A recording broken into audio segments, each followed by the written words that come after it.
Hey y'all, welcome back. On today's video, I'm going to tell you why the Naca program did not work out for me. Now, I have nothing against the Naca program. I actually really love the program. There's no product out there like it. There's no home buying product or program out there like it. And they do offer a lot of great benefits, but there are a lot of cons that comes with dealing with these home buying programs. So number one, I started doing the Naca program when I was a financial counselor in New York City. So people would call 311 and they would get me or 3 other people if they lived in Brooklyn, right? And that is a lot of people to manage. And I would set up an appointment and do financial counseling with them. So I would do a budget, I would go over their credit, I would go over their debt, I'll go over things that they need to do to improve their personal finances.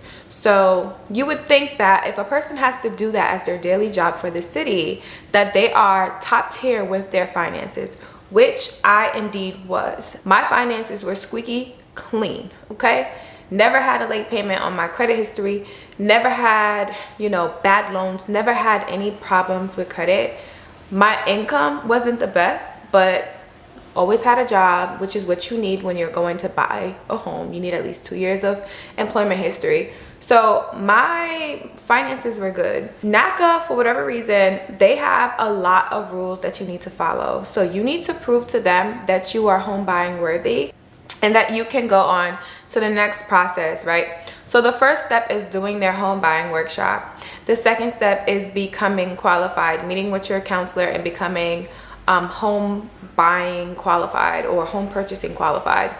Once you become qualified, then you're pushed on to another person who I guess approves you to start looking, right? Or can give you like what is called a pre-approval letter or a qualification letter. I forgot the exact terms, but nonetheless, like I never got past qualification.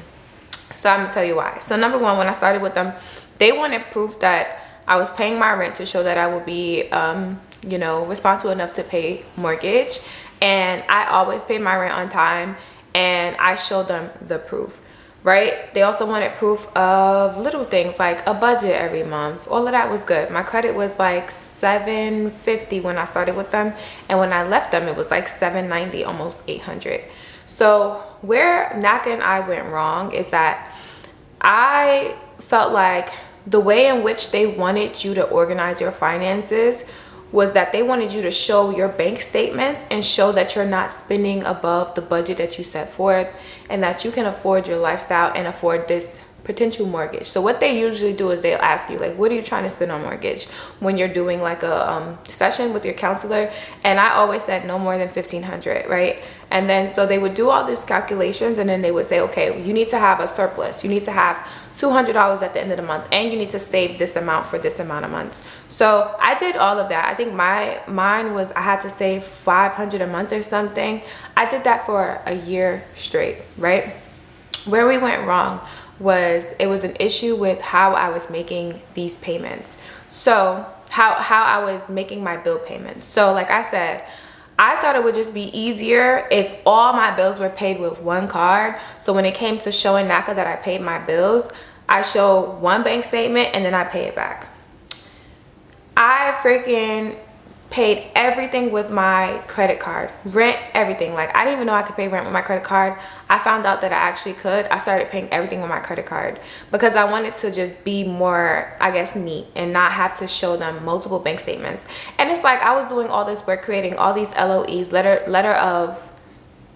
of explanations, and all these bank statements, and nobody was even looking at them. So I was like, let me make sure I keep it all organized, right? Because this is what you have to do. You have to keep uploading bank statements every month, letters of explanations for Cash Apps, Zells, and it was just getting tiring. So I organized and I put everything on one card. And when it came for me to meet with my counselor, she was cool, she was nice. Another thing is Naca dropped me like 3 times. They let me and my application slip through the cracks. So I started in 2020. By August 2021, I did not have a counselor for 4 months because one person quit, one person got sick. So it's a lot of nonsense going on with that program. So like I said, there's no program out there like it. But there is a problem with that being the case because they don't have enough staff. They are understaffed. So I didn't get called to meet with somebody until like 4 months after doing all the LOEs, they didn't care about that old stuff. They wanted me to do it again. It just became really, really intimidating. So where was I? So I started paying all my bills with my credit card just to maintain order and just keep everything simple. My counselor submits me for qualification, and the qualification people said, I don't look like I manage my money well because I'm paying my rent with my credit card. Even though I'm paying all my bills with my credit card and then paying my credit card back down to zero. They felt like if I'm not using cash to pay my rent, then it looks like I don't got it. So they told me that I wouldn't be qualified to buy a home unless I could show 12 months of paying my rent with cash or a check. And mind you, I started off paying with checks, right? I tried to keep it simple, and that's why I switched to a credit card. So that's why I ended up going with a regular bank. And if you want the bank name, please watch the video about that and look in the description, because people feel real entitled for me to give out information, and I don't have to do that. This is my channel. You want information, watch my videos, give me views. Thank you very much. So anyways, so I was like, nah, I need to be in my house in 2022. I already waited a year, which I didn't have to wait. I was qualified and ready in 2021. Waited a year, but everything happens for a reason, right? And I went with the bank, and I was in my house in 35 days. Kid you not. They told me this February 2022. By February 15th, I had an approval letter. By February 25th, I had my offer was accepted on a home, because you're not going to delay me from my goals. So like I said, like Naca is a good product because they offer no PMI, which is private mortgage insurance. So whenever you do not put down more than 20% on your home, you have to pay private mortgage insurance to basically not look like a liability, right? Naca offers no PMI with their products. They partner with Bank of America and other banks, but mostly Bank of America. They also offer low interest. So my interest rate was actually pretty good. It was 3.25. Yeah, 3.25, and I bought the points down. Naca allows you to buy points down and get your interest rate down as well. So those are that's the beauty about being with Naca. I heard stories of people getting 0.01% interest. So they're basically only paying the principal, which is great. And if you've watched my Instagram stories, my mortgage is only actually $550. My interest is $900, and then my property taxes are $4 something. So that brings me about to $18 or $19 a month, right? I pay a little extra every month to keep up with the interest. I don't remember the exact amount because I always pay over, but that brings me up. But people who do the Naca program, they don't have to worry about crazy interest, and so they are able to just pay something as close to the principal and pay like little interest, or like their interest is lower than their principal. So that's the beauty about doing the Naca program, is that you can really like leave that program knowing that you're gonna have a good deal and you're gonna get a home that you can actually afford. And that's why I actually like the program. But I don't like the individuals within the company who have the right to tell you if you're managing money well, if you're responsible. I'm a whole financial coach and counselor. I help people with their money. So for them to tell me that I'm not managing money well, it's just like a joke. I go to the bank and they're like, oh my gosh, you're an easy client, your credit is 800, your income's great, you're gonna get this pre-approval letter and you're gonna get this house, and we're gonna close really easily. So that was another thing, and I think that was the main reason why I did not work out with Naca. And I also want to add that in 2021 my dad passed away, and there were a lot of things that had to be paid for, like funeral expenses and things of that sort. So when you're with the Naca program and you have life things that happens like that, you also have to explain why you just dropped all this money on a funeral, why you just spent all this money on whatever, right? Like even my ex, he had to get LASIK. It was like $4,000. He was doing the Naca program as well. He had to explain to them why he just spent $4,000. And to me, they frown upon you when you have to spend like that and you're trying to buy a house, but it's like things happen. I had to pay for a funeral. So I didn't like that they would scrutinize every little dollar, every little move that I made when it came to my life, because I'm genuinely a minimalist person, and like I don't just splurge. Like if I'm spending a lot of money, it's because I have to.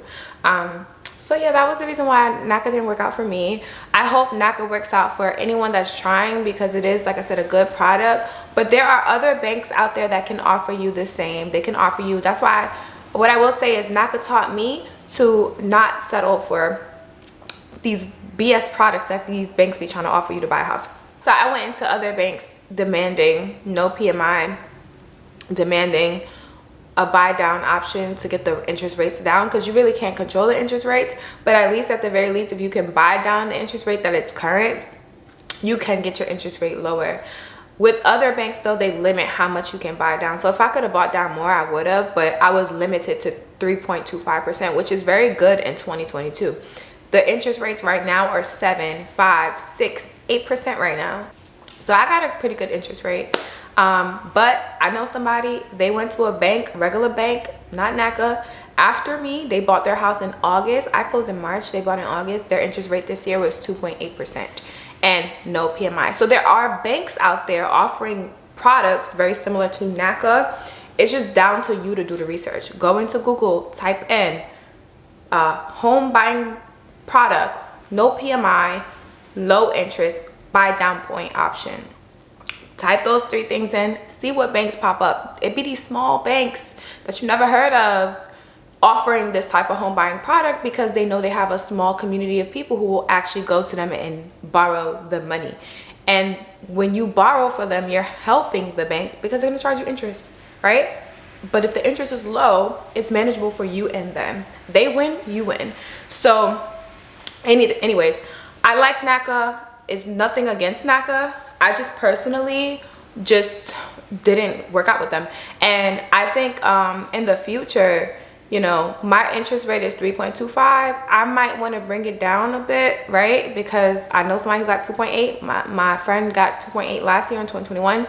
So, and my interest is pretty expensive. So my goal is to refinance in about 2-3 years, get the interest rate down again, so I can have a smaller mortgage that's a little bit more manageable than what I have right now, right?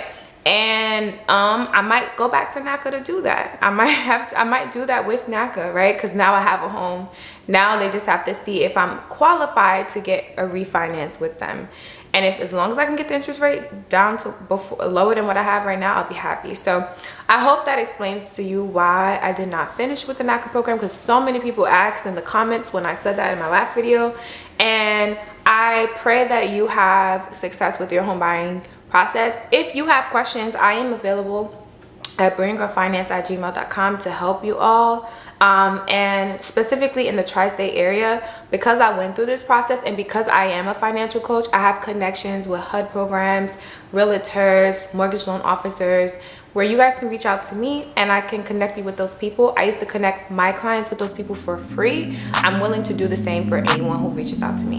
So anyways, follow Bring Girl Finance on Instagram, Twitter, and subscribe to our newsletter and support us at Cash App Bring Girl Finance.